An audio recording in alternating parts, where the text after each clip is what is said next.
फोडाफोडीवरून होणाऱ्या वादानंतर एकनाथ शिंदे आणि रवींद्र चव्हाण एकाच कार्यक्रमात, मात्र चव्हाणांशी बोलताना शिंदेंची देहबोली आक्रमक।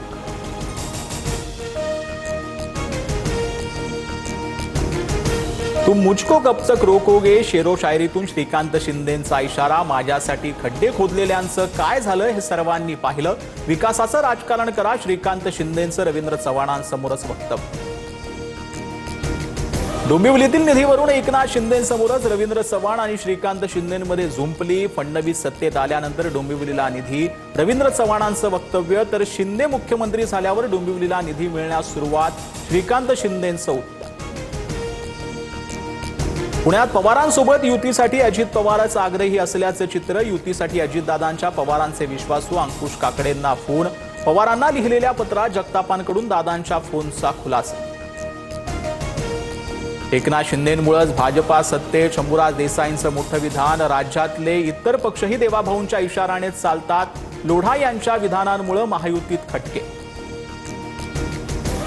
महायुती होती म्हणून आपण सत्तेत याचं भान प्रत्येकानं ठेवावं। कोण कुणामुळे सत्तेत अशी ही श्रेयवादाची लढाई नाही, नवनाथ बन यांचं शिवसेना नेत्यांना उत्तर।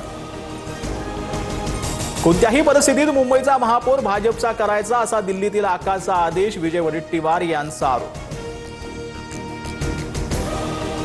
महायुतीतील सर्व पक्षांचा मालक एकच, विरोधी पक्षनेतेपद द्या अन्यथा उपमुख्यमंत्री पदही रद्द करा, उद्धव ठाकरेंचा हल्ला। नेत्यांच्या मागे फिरणाऱ्या महिलांना पद, रुपाली पाटलांकडून नाव न घेता चाकणकरांवर निशाणा, निर्णय घ्यावाच लागेल म्हणत रुपाली पाटलांकडून शरद पवारांसोबतचा फोटो पोस्ट। जळगावच्या धरणगावात स्ट्रॉंग रूम बाहेर मविया कार्यकर्त्यांचा कढा पहारा। ईव्हीएमच्या सुरक्षेसाठी कार्यकर्त्यांना 4-4 तासांची शिफ्ट, मंडप टाकून शेकोट्या पेटून ईव्हीएमवर वॉच। मुंबईच्या चुनाभट्टीमध्ये ईस्टर्न एक्सप्रेस हायवेवरती आंबेडकर अनुयायी आणि पोलिसांमध्ये वाद। दक्षिण मुंबईत परवानगी नसल्यानं रिक्षातून आलेल्या अनुयायांना अडवलं, 2 तासांनंतर पोलिसांनी रिक्षा सोडल्या, आंदोलन मागे। इंडिगोचे सीईओ पीटर एलरबर्न्स यांना हटवण्यात येणार, इंडिगो एअरलाइन्सवर मोठा दंडही लावणार। विमान रद्द झाल्यामुळे केंद्र सरकार कारवाईच्या तयारीत।